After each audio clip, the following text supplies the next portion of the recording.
Actually, it was kind of forced upon me, to be completely honest. I won't even say forced, but the opportunities presented themselves, and the first couple of times I didn't even really go after it. We had some guys in Detroit. Shout out to my guy Drunk and Mark G and all those guys. They came to us and was like, "Yo, we love what you do.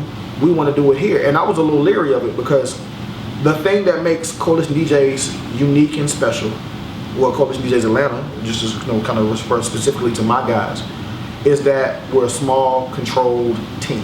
A team that's small enough for me to go supervise. A team that if something goes wrong, somebody can get me on the phone. I'm like the complaint department, the customer service department, I'm everything. So when something goes wrong, I can pick up the phone and call my guys and say, "Hey, such and such is in the club. He says he hasn't heard this song. I need you to hit the song." Or if it's something that went totally left, I'm like, "I'm on the way." Because I'm in the city, my guys are in the city, and we can really monitor everything. We can report to artists directly. There's never any headaches, any problems. When you have stuff going on out of town, it's very hard to supervise. It's very hard to go fix a problem, especially face to face. And I was very kind of leery of that. But when they told me, when I explained to them, like, "Listen, we can do it, but here's what we do, and this is how we do it." It wasn't about trying to expand our reach and expand our territory and amass this large amount of DJs, because to me, that's where a lot of DJ crews went wrong.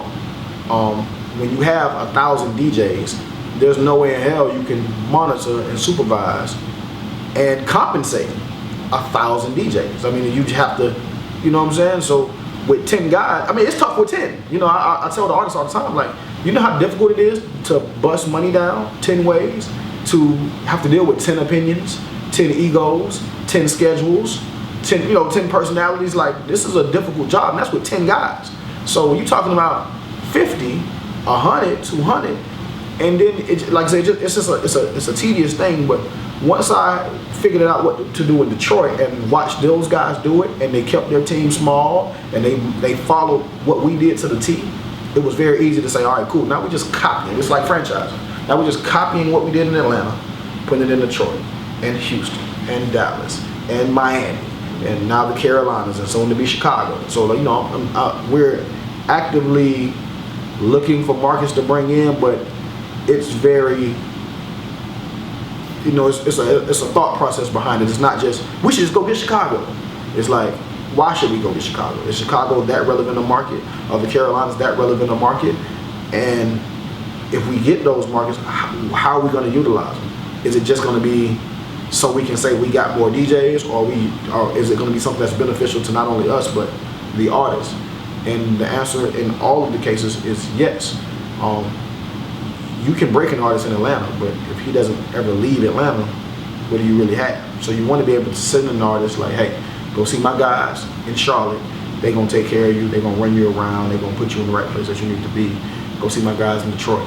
It's up north. It's a northern Midwest market that ain't here, but it's something that can expand your brand, because the Midwest is one of the biggest touring markets for Southern artists. Like, you would assume it's the Southeast, but no. Going to Cleveland, going to Cincinnati, going to Indianapolis, going to Chicago, going to those markets is what really breaks a lot of these artists. I know Jeezy definitely did it that way. I know T.I. definitely did it that way. So you want to kind of embed yourself in those markets. Texas, you got, like I said, we got Houston and Dallas. Those markets are essential for any Southern artist. You want those. Miami, it's glitz and glamour, but it's a great market from an urban perspective. So, you know, like I said, it started off as something that somebody brought to me, but now it's like, all right, let's do it.